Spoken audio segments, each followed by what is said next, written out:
नमस्कार। भारतीय पशुपालन निगम लिमिटेड के ऑफिशियल यूट्यूब चैनल में आप सभी का स्वागत है। आज मैं टॉपिक लेकर आया हूँ कृत्रिम गर्भाधान सब्जेक्ट से। ठीक है, कृत्रिम गर्भाधान सब्जेक्ट का टॉपिक है रेक्टोवेजाइनल मेथड। ठीक है, जो कृत्रिम गर्भाधान होता है उसका रेक्टोवेजाइनल तरीके से जो कृत्रिम गर्भाधान करते हैं उसके बारे में आज मैं आप सबको बताऊँगा।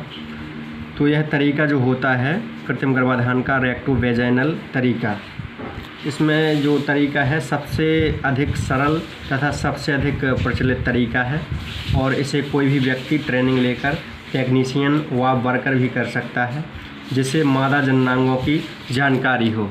ठीक है, इसमें लगातार काम करने से जो एक्सपीरियंस होता है वो बढ़ता जाता है और जो कार्य करने वाला टेक्नीशियन है कृत्रिम गर्भाधान का उसकी जो है कुशलता भी इससे बढ़ती जाती है।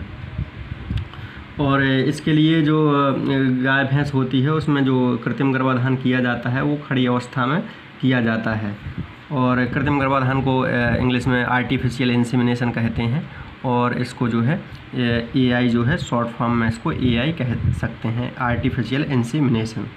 ठीक है, गाय भैंस में जो एआई होती है वो ट्रेविस या अन्य जगह पर गाय भैंस को अच्छी तरह से काबू में करते हैं और पूंछ को एक तरफ उसको बांध लेते हैं या एक तरफ उसको करते हैं। एआई के दौरान जो इंसेमिनेटर होता है उसको स्वयं और गाय भैंस की सुरक्षा का ध्यान अवश्य रखना चाहिए उसका। ठीक है, कि अपनी सुरक्षा और गाय को भी कोई नुकसान उसमें ना हो, गाय भैंस की जिसकी कृत्रिम गर्भाधान कर रहे हैं उसको भी कोई नुकसान ना पहुंचे। ठीक है, और जो कृत्रिम गर्भाधान है वो बहुत ही सहज और शांत वातावरण में करना चाहिए और गाय भैंस को कंट्रोल करने के लिए ज़्यादा लोगों की ताकत का इस्तेमाल करना ठीक नहीं है। ठीक है, जो भी कृत्रिम गर्भाधान कर रहे हैं तो उसमें ज़्यादा फोर्स अपन को नहीं लगाना है और ज़्यादा लोगों को इकट्ठा उसमें नहीं करना है जिससे कि एनिमल पे कोई इफेक्ट पड़े, उससे कृत्रिम गर्भाधान प्रभावित होता है और गर्भाधान की संभावना जो है कम हो जाती है, गर्भधारण की संभावना जो है कम हो जाती है। और कृत्रिम गर्भाधान करने से पहले जो है अपने नाखून जो है और जो इंसेमिनेटर है उसको गमबूट पहने तथा और जो लेफ़्ट हैंड है उसमें रबर के जो है स्लीव होते हैं जो हाथ में पहनना उसको अनिवार्य होना चाहिए जिससे कि उसको इन्फेक्शन कोई ना हो। और जो रबर स्लीव पहनने के बाद उसको जो लुब्रिकेंट से चिकना करना चाहिए। ठीक है, और उसमें जो है कि वो वैसलीन लगा सकते हैं या साबुन या पानी से चिकना उसको कर सकते हैं। इसके बाद क्या होता है कि हमेशा जो कोई भी इंसेमिनेटर है उसको लेफ़्ट हैंड ही रेक्टम में डालना चाहिए। ठीक है, और जो राइट हैंड से एआई गन को पकड़ना चाहिए और जो स्लीव वाले लेफ़्ट हैंड की जो जिसमें लेफ़्ट हैंड में जो स्लीव पहने हैं जिस हाथ में उसमें अंगुलियों और अंगूठे को कोन की तरह उसको एकदम बना लेते हैं। ठीक है, कोन उसको उंगलियां बिल्कुल आपस में बिल्कुल एकदम एक दूसरे को टच करती हैं और उसका कोन की आकृति एक बन जाती है और कोन की आकृति बनाने के बाद उसको धीरे धीरे जो है रेक्टम में एंटर करते हैं। ठीक है, जैसे ही पशु जो है एनस की मसल्स को ढीला करता है तो जो कॉन शेप का जो हाथ की जो संरचना बनाए थे उसको धीरे धीरे आगे से रेक्टम में अंदर की तरफ उसको ले जाते हैं। ठीक है, पशु गोबर निकालने की जो जब तैयारी करने लगता है तो आप जो है उसको स्वयं ही अपने हाथ से जो है अंगूठे से बाहर निकाल सकते हैं या हथेली से उसको निकाल सकते हैं बाहर। ठीक है, लेकिन ये ध्यान रखना चाहिए कि जो है उसमें बाहर से जो है हवा अंदर रेक्टम में प्रवेश ना कर पाए। ठीक है, जो यदि हवा प्रवेश कर जाती है तो वो उसमें क्या होता है कि कृत्रिम सर्विक्स को पकड़ने में थोड़ा कठिनाई हो जाती है। ठीक है, एक बार हाथ यदि जो है उसके रेक्टम के अंदर उसमें डाल लिया है तो फिर बाहर नहीं निकालना चाहिए। सही जो है जिससे सर्विक्स जो है यदि ठीक है, तो गाय भैंस जो होती है उसकी वल्वा और बल्बार लिप्स को सावधानी से धोना चाहिए। ठीक है, हाथ जो है रेक्टम के अंदर पहुंच गया आपका। ठीक है, ये है हाथ यहाँ से, ये आपका रेक्टम के अंदर ये हाथ पहुंच गया। ठीक है, आपको सावधानीपूर्वक किस प्रकार से डालना है ये मैंने आपको अभी बता दिया है कि किस प्रकार से इसको अंदर एंटर करना है। इसके बाद जो एआई गन होता है तो ये वेजाइना से एंटर करता है, तो इसमें बल्बार लिप्स होते हैं, जो बल्बा होती है उसको साफ कर लेते हैं, ठीक है, और इसको अंदर उसको एआई गन को अंदर करते हैं, ठीक है। इसको लेकिन ध्यान रखना चाहिए कि जो उसको पहले साफ़ कर लेते हैं बल्बा को, और साफ़ कॉटन या टावल से पोंछ लेते हैं, ठीक है। लेकिन ये ध्यान रखना चाहिए कि यहाँ से जो है गोबर उसमें कुछ लगा रहता है वो अंदर ना पहुँच पाए, ठीक है, जिससे इन्फेक्शन की जो संभावना है वो काफ़ी कम हो बनी रहे, ठीक है। और जो वेजाइना में जब एआई गन डालते समय जो एआई गन इसमें एंटर करते हैं डालते हैं, ठीक है, तो कोई गंदगी उसमें नहीं होना चाहिए आपके एआई गन में भी, ठीक है। इंसेमिनेटर द्वारा हाथ जो है रेक्टम में डालने के बाद जो है सर्विक्स ढूंढने की कोशिश करना चाहिए, ठीक है। जैसे ये आपका रेक्टम में पहुंच गया है तो ये आपको सर्विक्स यहाँ जो रहती है सर्विक्स को पकड़ना चाहिए अंदर, ये यहाँ से जो वेजाइना से होते हुए सर्विक्स यहाँ रहेगी, यहाँ आपको यहाँ ये है सर्विक्स, ठीक है। तो ये पकड़ने की आपको यहाँ कोशिश करना चाहिए कि ये कहाँ पर उसकी सर्विक्स है, ठीक है। यूट्राइन हॉर्न व ओवरीज को भी हल्के से पालपेट कर सकते हैं, ठीक है। यहाँ पर ये जो है 2 यूट्राइन हॉर्न है, 1 2, ठीक है, इनको भी अपन पालपेट कर सकते हैं। ये भी थोड़ा ऊपर साइड में आती है, इसको भी पालपेट अपन कर सकते हैं,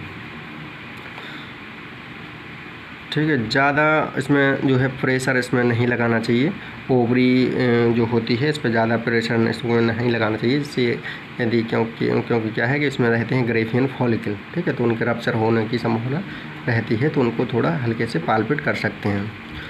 यूट्राइन हॉर्न जो है कि भी जो है यूट्राइन हॉर्न ये 2 है, इनकी पूरी लंबाई में जांच करना चाहिए, ठीक है, कि ये कभी जानवर प्रेग्नेंट तो नहीं है, ठीक है, इससे क्योंकि ये चेकअप करने के बाद ही कृत्रिम गर्भाधान किया जाता है, ठीक है। सर्विक्स जो होती है गाय भैंस की पेल्विक कैविटी के फ्लोर होती है, ठीक है। 3 कैविटी होती हैं, एक थोरेसिक कैविटी होती है जिसमें चेस्ट भाग रहता है, और इसके बाद एब्डोमिनल कैविटी होती है जिसमें पेट वाला भाग रहता है, और एक पेल्विक कैविटी होती है जिसमें जेनिटल ऑर्गन्स होते हैं, ठीक है।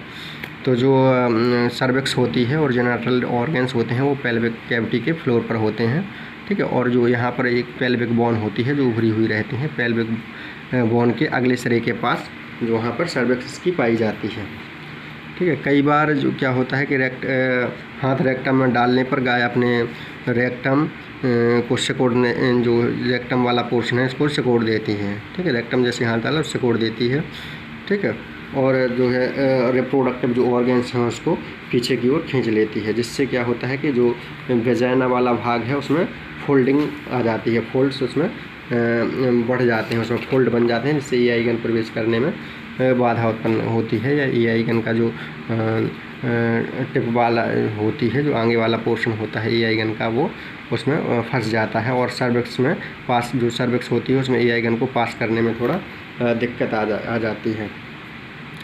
यदि सर्विक्स पकड़ में आ जाती है तो ऐसे आगे की ओर सरकाते जाते हैं, और वेजाइना क्या होती है कि वो सीधी हो जाएगी और फोल्ड हट जाएंगे, ठीक है। सर्विक्स पकड़ में आ जाती है तो सर्विक्स को क्या करेंगे अपन थोड़ा और आगे खींच लेंगे, तो यहाँ जो फोल्ड पड़े होंगे वो ऑटोमेटिक जो है सीधे हो जाएंगे और एआई गन आगे एंटर कर जाएगा यदि पकड़ में आ जाती है सर्विक्स तो, ठीक है। यदि सर्विक्स पकड़ में नहीं आती है तो क्या होता है कि गन की जो टिप है, गन का जो आगे वाला भाग है टिप होती है, उसको अंगूठे और अंगुलियों से सर्विक्स उसको जो है कवर करते हैं, इसके अंगूठे से जो है इसकी आगे वाली टिप को फील करते हैं, ठीक है, और जो है कलाई को घुमाते हुए हल्के ढंग से वेजाइनल फोल्ड से बाहर उसको निकालते हैं धीरे धीरे, ठीक है।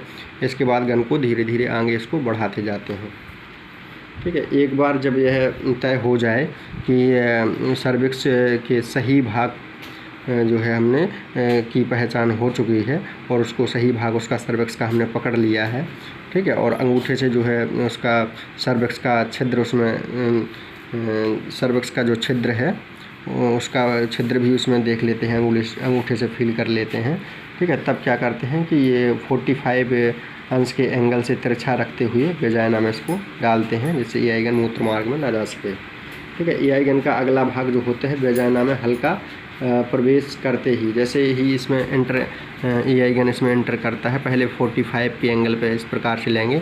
इसके बाद जैसे हल्का एंटर कर गया फिर इसको 90 के एंगल पर सीधा कर लेंगे। ठीक है, 90 के कोण पर सीधा करते हुए इसको आगे पर की ओर इसमें बढ़ाते जाते हैं और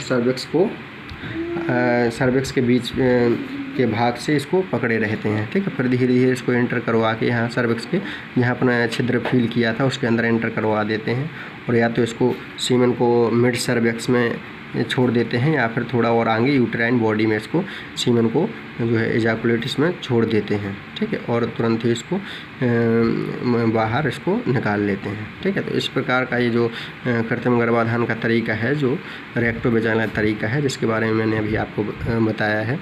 ठीक है, तो आशा करते हैं कि आपको इस वीडियो से आपको जानकारी प्राप्त हुई होगी। ठीक है, और जिन्होंने अभी तक वीडियो जो चैनल सब्सक्राइब है नहीं किया है वो सब्सक्राइब कर लें और बेल आइकन को प्रेस करें, जिससे आगे की नोटिफिकेशन आपके पास पहुंचती रहे। ठीक है।